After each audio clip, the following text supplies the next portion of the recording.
2 weeks ago, I had a really bad week where nothing went right. However, the week just gone, amazing.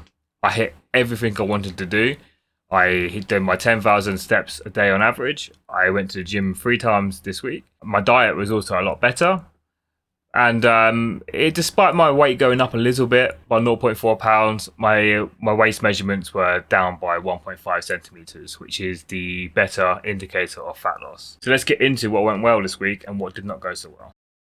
So let's start with the steps then. So my goal was to hit 10,000 a day on average, which I did achieve. However, you'll see on the screen in a second when I go for the week that some days were a lot higher than others, which is fine because I was looking for an average for the whole week, right? So when I don't hit the 10,000 steps in one day, I just need to do more in the next day, for example. So Sunday, I hit 5,351, which is not many. Monday, 12,108. Tuesday, 12,750. Wednesday, 10,578.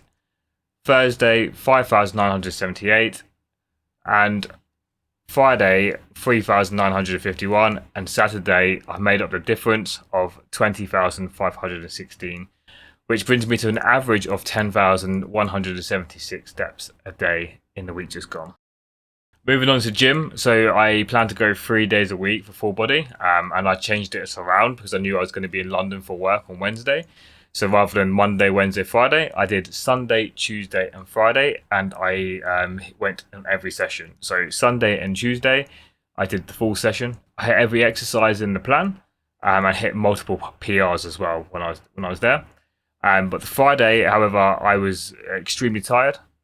So I didn't do the full session, but I still went to the gym. I still went in there and still got a couple of things done. So I take that as a win.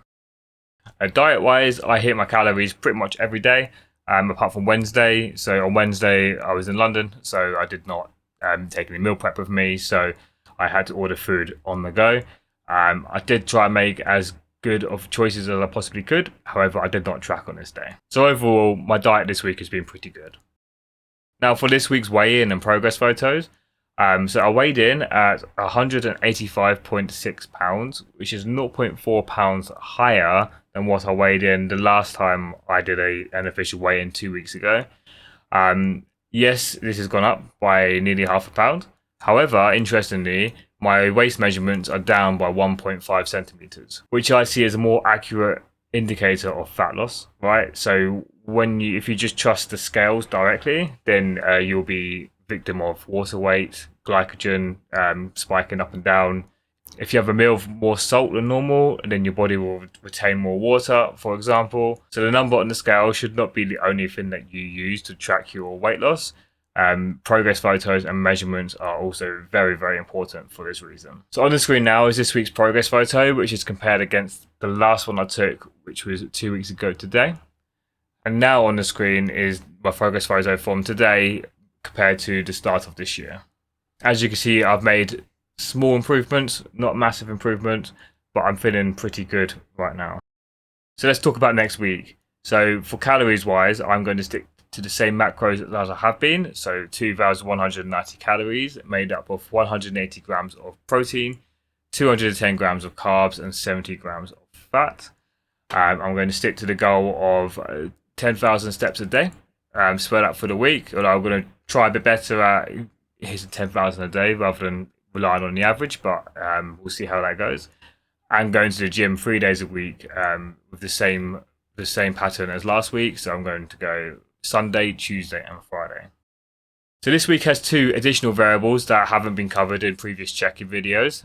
For starters, I'm going to get a DEXA scan on Friday. The reason I'm going to do this is because it will be 12 weeks until my birthday, until I turn 31. And I want to get a good baseline of what my body looks like right now in regards to body composition. So next week's check-in, I'll go into my DEXA scan in more detail, so stay tuned for that.